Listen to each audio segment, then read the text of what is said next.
बिस्मिल्लाहिर्रहमानिर्रहीम, अस्सलाम वालेकुम। स्ट्रगल वॉइस के प्लेटफॉर्म से मैं आपका मेज़बान मोहम्मद कामरान सुमरो आप सब बाशऊर दोस्तों को दिल की गहराई से खुशामदीद कहता हूँ। आज है हमारे पास एक और नई गुफ्तगू, नए सवालात और एक और नए मेहमान के साथ बिल्कुल ही डिफरेंट टॉपिक में हम आपकी खिदमत में हाजिर हैं। आज हमारे पास जो टॉपिक है डिस्कशन के लिए वो है बैरिस्टर सरफराज अली मैतलो, जिनके बारे में जिन पर हम डिस्कशन करने वाले हैं। और आज हमारे साथ मौजूद हैं बैरिस्टर सरफराज अली मैतलो साहब की एसोसिएट मैडम ज़किया फ़हीम जतोई साहिबा, जिनसे हम डिस्कशन करेंगे। अस्सलाम वालेकुम मैम, कैसी हैं वालेकुम आप? अस्सलाम वरहमतुल्लाह, मैं ठीक हूँ। Thank you so much for having me here. Ma'am, first question है मेरा कि बैरिस्टर सरफराज अली मैतलो साहब अपने एसोसिएट के साथ किस तरह से बिहेवियर रखते हैं और ऑफिस का किस तरह से माहौल होता है? देखिए, मुझे ऑलमोस्ट 2 साल से ज़ायद हो चुका है सरफराज के साथ काम करते हुए, और as a individual, as a person, मुझे लगता है कि he is a very kind, humble and grounded person. जैसे हम उनको बाहर देखते हैं कि बड़े क्या कहते हैं, शाइस्तगी वाले अंदाज़ के साथ वो बात करते हैं, हमारे साथ भी उनका बिहेवियर बहुत ही काइंड होता है। हमें कभी भी कोई मुश्किल पेश नहीं आई अपने काम के दौरान। उनके साथ कोऑर्डिनेट करते हुए, उनके साथ कम्युनिकेट करते हुए हम अपनी बात बड़े आसानी उनके सामने रख सकते हैं, और वो हमारी, चाहे वो कोई मामूली सी बात हो, उसको बड़ी तवज्जो के साथ सुनते हैं और हमें बहुत ही उम्दा अंदाज में उसका जवाब देते हैं, और हमें उस बात पर हमारी रहनुमाई करते हैं। अच्छा, क्या ये बात दुरुस्त है कि सरफराज साहब अपने एसोसिएट और अपने कुलीग्स के साथ एक तरह का बिहेवियर रखते हैं और अदर जो ग्रुप्स के लोग हैं या अदर कुलीग्स हैं उनके साथ डिफरेंट बिहेवियर रखते हैं? देखिए, मैंने उनकी शख्सियत में कभी कोई तनाज़ुर नहीं देखा। मैंने हमेशा उनको एक बाशऊर इंसान की हैसियत से देखा है, फिर चाहे वो हमारे साथ ऑफ़िस के दौरान रहे हों, या फिर मैंने उनको कभी कैंपेन्स करते हुए देखा हो, या फिर मैंने उनको कहीं बाहर अपनी वर्क करते हुए देखा हो, या किसी प्रोग्राम्स में देखा हो, या अदर दैन दैट किसी आम वकील के साथ, अपने क्लाइंट्स के साथ, किसी के साथ भी मैंने उनको गुफ्तगू करते हुए देखा है। तो मैंने हमेशा उनको एक बाशऊर इंसान पाया है, और मैंने हमेशा उनको एक मेंटोर पाया है। अच्छा, लेडीज बार में किस तरह का तासुब पाया जाता है सरफराज साहब के हवाले से? देखिए, ताज्जुब की बात अगर हम करें तो वो हर जगह पर हर इंसान के लिए होता है, और उस ताज्जुब को हम ना ही डिक्लाइन कर सकते हैं, लेकिन उस क्रिटिसिज्म को हम पॉजिटिव क्रिटिसिज्म ले सकते हैं। लेकिन इस वक्त तक मैंने वहाँ पर कोई ताज्जुब नहीं महसूस किया। ख़वातीन के अंदर जो एक जज्बा है वो बहुत ही पॉजिटिव देखा है मैंने बैरिस्टर सरफराज अली मैतलो के हवाले से। और बैरिस्टर साहब ने जो काम किए हैं ख़वातीन के लिए, वो भी बड़े सराहने वाले हैं। उनके लिए काफ़ी सारी जो हैं वो आसानियाँ पैदा की हैं, और जो उनके लिए वो कर सकते थे उन्होंने किया है, एंड लोग उनको अप्रिशिएट कर रहे हैं। That's a good thing. अच्छा, क्या फीमेल जो हैं एडवोकेट्स लीडरशिप के हवाले से क्या, क्योंकि मैंने ये सुना था कहीं पे कि उनकी रुकावट बन रहे हैं सरफराज अली मिर्ज़ा साहब, आपको क्या लगता है इस पे? देखिए, मुझे इस तरह का कोई चीज़ नज़र नहीं आई कि वो किसी ख़वातीन के आगे रुकावट का सबब बने हों, लेकिन मैंने उनको हमेशा इनकरेज करते हुए देखा है ख़वातीन को आगे बढ़ने के लिए। चाहे अगर उसके लिए मैं अपना मिसाल ही क्यों ना दूँ, हमें उन्होंने हमेशा पॉजिटिवली इनकरेज किया है फील्ड में आगे बढ़ने के लिए।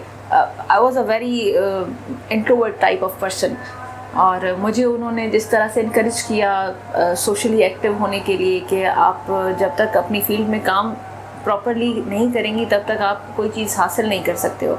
और एज अ पर्सन वो हर एक इंसान को इनकरेज करना जानते हैं, और वो सबको साथ लेकर चलने की सलाहियत रखते हैं।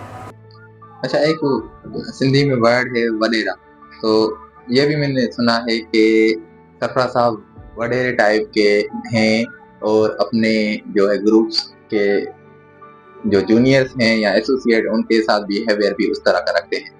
देखिए, वडेरे जो है ना, वो हाथ जोड़ कर नहीं चलते। ये फ़ुकरा इंसान का काम है कि हाथ जोड़कर किसी से मिलना, और उस अंदाज में किसी के साथ गुफ्तगू करना। वडेरे जो होते हैं वो हाथ जुड़वाते हैं, जोड़ते नहीं। अच्छा, क्या सिंधियों को ज़्यादा फ़ेवर करते हैं? क्योंकि ये जो है देखिए, मैं खुद पठान हूँ, यहाँ पर आपके सामने बैठी हुई हूँ, आउट ऑफ कास्ट हूँ, आउट ऑफ सिंधी कम्युनिटी हूँ। तो अगर वो मुझे ही इतना इनकरेज करते हैं तो मैं नहीं समझती कि किसी और को वो डिस्करेज करेंगे डेस्पाइट ऑफ देयर कास्ट। तो उनका जो एक मोटिव है वो किसी एक कम्युनिटी को लेकर नहीं चलना है, वो एक नैरो पर्सपेक्टिव पर नहीं देखते, वो एक लार्जर सिनेरियो पर देखते हैं। उनका जो मोटिव है वो खुशहाल वकील पुरवकार वकील है, खुशहाल सिंधी या पुरवकार सिंधी का नहीं है। तो मेरे ख्याल से ये एक तासुब फैलाया जा रहा है जो कि है नहीं। मेंबरशिप के हवाले से ये मैंने काफी सुना था कि जिनके कागजात जो हैं सिंधी हैं तो उनकी मेंबरशिप उसी टाइम नहीं, हमने मेंबरशिप्स करवाई हैं, उसमें 70% लोग ऐसे भी थे जो सिंधी नहीं थे। और ये चीज़ जो है उन्होंने मेंबरशिप्स जो दिलवाई, ये एक ऐसी जगह थी कराची बार की मेंबरशिप जो कि अवेल करना ना वकीलों के लिए बड़ी एक मुश्किल बात होती थी, ख़ासतौर पर इंटीरियर के वकीलों के लिए। तो जो चीज़ जो वकील अवेल नहीं कर सकता था, जो भी कमज़ोर है, सरफराज साहब उनके साथ खड़े हैं और हमेशा खड़े रहेंगे। अच्छा, मेंबरशिप की बात हो रही थी क्योंकि जो हैं इस वक्त लीडरान जो हैं बार के, उनसे भी मेरी मुलाकातें होती हैं, तो उनका पॉइंट ऑफ व्यू ये है कि इंटीरियर सिंध से जो यहाँ पर मेंबरशिप मुंतकिल हुई है वो नहीं होनी चाहिए थी, वो उस पर जस्ट सरफराज अली मैथलो साहब का अपना जो है ज़ाती मफाद है। देखिए, मेंबरशिप एक बेसिक राइट है, हर वकील का राइट है। इस पर ये नहीं लिखा हुआ कि अगर आप इंटीरियर से हो तो आपको कराची की मेंबरशिप नहीं मिल सकती। तो ये एक वास्ट चीज़ को एक जो है ना एक ज़ायद तनाज़ों में देखा जाए तो ये एक बहुत बड़ा कदम है जो कि बैरिस्टर सरफराज अली मित्रो ने उठाया है।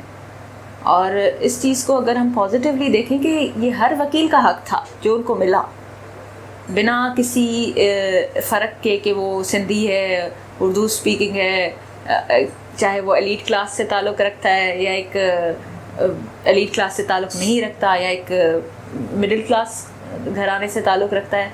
हर एक इंसान, हर एक वकील के लिए बार के दरवाजे खुले होने चाहिए।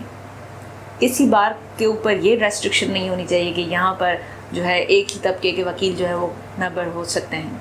अच्छा, as a leader Sarfaraz Ali Mitlo साहब को आप कैसे देखते हैं करंट सिचुएशन में, और इन फ्यूचर वो किस तरह के लीडर बन सकते हैं? या देखिए, लीडर वो होता है जिस पर आप भरोसा कर सकते हैं, जिसकी आवाज़ जो है आपकी आवाज़ बन सकती है, और वो एक कलेक्टिवली पूरी एक कम्युनिटी की आवाज़ होती है, वो एक आवाज़ नहीं होती।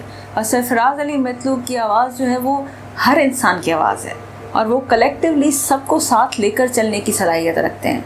और यही एक बेस्ट लीडर की क्वालिटीज़ हैं कि वो किस तरह से अपने इर्द गिर्द के लोगों को इकट्ठा लेकर चल सकते हैं। अकेले आगे बढ़ना हर किसी को आता है, लेकिन एक सच्चा लीडर वो है जो सबको साथ लेकर आगे बढ़े, और सरफराज अली मित्लो के अंदर ये क्वालिटीज़ बहुत ज़्यादा है। अच्छा, अचीवमेंट्स के हवाले से मैं पूछना चाहूँगा कि वैसे तो सरफराज अली मित्लो साहब काफ़ी सारी अपनी अचीवमेंट्स बताते हैं, लेकिन आपको अगर पूछूं कि कौन सी अचीवमेंट आपको रियल में अचीवमेंट लगी है? देखिए, अचीवमेंट्स तो बैरिस्टर साहब की बहुत सारी हैं। अगर हम गिनवाने पर पड़े तो शायद ये पॉडकास्ट बड़ा छोटा बढ़ जाएगा, लेकिन एक मेरा पर्सनल एक्सपीरियंस रहा था पासपोर्ट ऑफिस का। वो मेरा बड़ा एक अच्छा एक्सपीरियंस रहा, क्योंकि जब मैं अपना पासपोर्ट बनवाने के लिए एक पासपोर्ट ऑफिस गई थी तो इट वाज़ वेरी क्राउडेड और बड़ा एक हेक्टिक था। ख़वातीन के लिए इस तरह के इन्वायरमेंट्स में सर्वाइव करना थोड़ा सा मुश्किल होता है। तो अगर हमें अपने प्रीमिसेस में एक हेल्दी इन्वायरमेंट में हमारी सारी सहूलियात जो हैं वो मुहैया की जाएं, तो ये एक ऐसी चीज़ है जिसको आप माइन्यूटली देखते हैं। और एक लीडर जो है ना, उसकी क्वालिटी होती है वो चीज़ों को माइन्यूटली देखता है कि हमारे वकीलों की ये एक ज़रूरत है कि ख़ास तौर पर हम ख़वातीनों के लिए एक बहुत बड़ा एक एडवांटेज है कि हमारे प्रीमिसेस में, हमारे हाई कोर्ट के अंदर हमें ये सारी चीज़ें मिलती हैं। जैसे नादरा ऑफिस है, हमें कहीं धक्का खाने के लिए जाना नहीं पड़ता या हमें वो ख्वारियाँ नहीं देखनी पड़ रही। तो ये एक प्रिविलेज है हमारे कम्युनिटी के लिए, और ये बहुत छोटी छोटी सी चीज़ें लेकिन रोज़मर्रा की ज़िंदगी में बहुत ज़्यादा इफ़ेक्टिव रहती हैं। اور اس کے علاوہ اگر ہم دیکھیں کہ اپنا ہاؤسنگ سوسائٹی کا جو کام ہے، یا اس کے علاوہ ہم دیکھیں کہ بار کو اور بینچ کو انہوں نے کس طرح سے مضبوط کیا ہے، تو یہ سب وہ چیزیں ہیں جو کہ بڑے باریکی سے انہوں نے کی ہیں، اور میں ان ساری چیزوں کو بڑا اپریشیٹ کرتی ہوں، اور میں سمجھتی ہوں کہ ہم سب کو ان کا ساتھ دینا چاہیے تاکہ ہماری بار اور زیادہ مضبوط ہو سکے۔ تو یہ تھی ہماری آج کی گفتگو، پھر ملیں گے انشاءاللہ ایک اور نئی گفتگو میں نئے سوالات کے ساتھ، ایک اور نئے مہمان کے ساتھ۔ تب تک سوچیں، صبر کریں اور بولنے سے نہ گھبرائیں۔ اللہ کی رضا۔